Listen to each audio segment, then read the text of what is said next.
So today we're going to talk about a little store out there that you guys maybe have gone to a time or two called Walmart. You know, how it got started, about how this small dream turned into becoming this huge billion-dollar empire. Hey, what's up guys? This is Monico. Welcome back to the channel. If this is your first time checking out these videos, make sure you hit that like, subscribe button, and share with one other person if you learned something or if it brought you any value. So Sam was actually born in 1918 in Oklahoma. He was born in like middle America. He wasn't out in the cities. He wasn't on the East Coast, West Coast. He was right in the middle. So a really interesting thing about him, like he grew up like milking cows on the ranch, getting dirty. So he knew a thing or two about some hard work. So he had a very busy day. In the mornings, he'd get up, milk the cows, go to school all day, get out of school, and he actually worked for the Columbia Tribune selling newspaper. So he was always big into business and sales. He was always in that. So after graduating college, he actually goes on to work for JCPenney. You know, he was making 75 bucks a week. He had a management position there. Kind of weird, right? Turns into one of his competitors later down the road. But in 1942, while he was still working with JCPenney, he decides to quit. He's like, why is he gonna quit? You know, he had a good management job and stuff like that. But he actually quits because he went and enlisted into the army, because that was the time of World War II, you know. And in the army, he actually reached the captain rank. So after a few years in the military, he comes back, you know, and he actually starts managing a store, you know. And at this time, so he's at the age of about 26 years old. And after working there for a little bit, he decides to take out a loan of 20 grand. He had his own 5 grand, 20 grand, put them together. He's like, I'm gonna start my own business. I'm gonna start my own store, you know. He had a little bit of experience of it, and he's just like, let's try it out. Let's do it. Let's see what happens. So when he puts those 25K, he gets those and he buys a store, Ben Franklin's, you know, and it was in Arkansas. That was the first one. That was one of his biggest investments he had ever made at the time, especially because he had to put money on it. It was all on a loan. What really interests me a lot with him though was the way that he would market his business, grow his business, and you know, be escalating, always being thinking of a new way to make it better, to grow, and to expand. He's always working on the business itself too. So when he got all that money, he put it into this business. That business was making roughly 80K a year, and he turned it into, in 3 years, he turned that business into making like 225 grand a year. So the thing that happened though, he wasn't the owner of the building, so he was renting it out. So once the owner of the building sees that he's doing all this, he's just like, hey, this is pretty cool, you know, I want the business for myself now. So, you know, it was some contract issues there and stuff that he didn't get set down before. We all have those bad experiences when we're starting off, you know. We don't know the industry, we don't know all the details, we don't know all the stuff about it. So he had a very bad experience, and because all this thing he built up for was pretty much gone right away because he got kicked out. The guy would not extend his lease, so he got kicked out of the place. So the guy that owned the building pretty much stayed with the business there.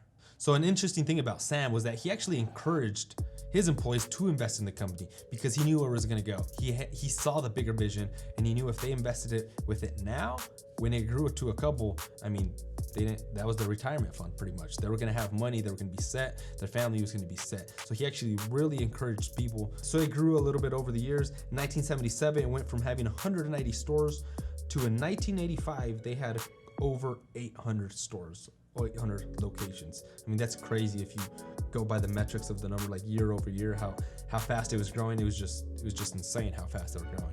But the interesting with all this, like as you guys would know, as you're growing your business, you need a team. You need a great team because you know if you want to go fast, go alone. If you want to go far, take others with you. When you're trying to build an empire like he was, you need to take other people with you. You need to build a team. You need to build an army that are down for you, that got your back no matter what. One of my favorite little stories about Sam is, you know, you always got to adjust under chaos. You better expect it. Bad stuff is always going to happen all the time. So it's better just to be ready for it. So it's the moon pie story. So one time, you know, as they're ordering inventory, he actually orders 5 times the amount of what they actually needed of moon pies.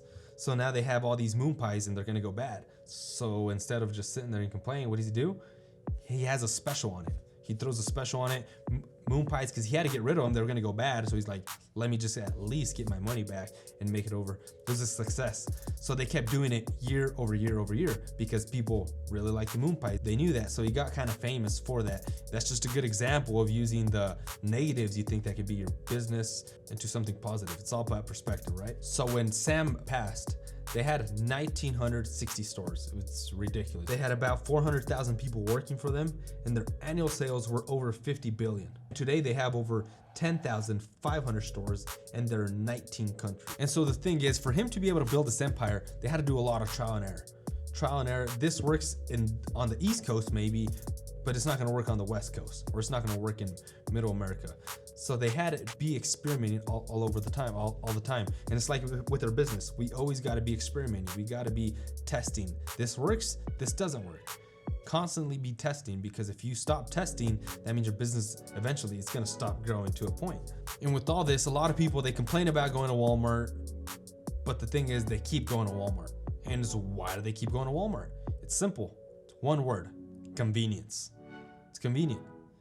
If you go there, you need paper towels, you need household cleaning stuff, you go there. A lot of people, they like to even go there for their oil changes. They go there. You got food, you got clothes, you got office supplies, you got everything there. Today's day and age, as you know, with people, they want convenience, they want fast. They don't want to have to drive to 5, 6, 7 stores to be able to get all the things they need, right? So now think about it for your business. Do you offer convenience or not? Is it convenient for somebody to buy your product, or is it more of a struggle because now they have your product and they have to go do XYZ to be able to make your product work? So think about it for a minute. What do you offer in your business? Do you offer a product? Do you offer a service? Why should somebody come buy your product instead of going somewhere else? Why should somebody be willing to drive 5, 10 minutes longer to get to you? Pay $5, $10 more to come to your place instead of somewhere else. Appreciate you guys for watching. If you guys like these type of videos, a little bit, storytelling of other successful businesses that have grown in the past, let me know down in the comments so we can, create a little bit more of this for you guys. Remember, like, share, subscribe to the channel, and share it with one other person if it brings you value. We'll catch you guys on the next one.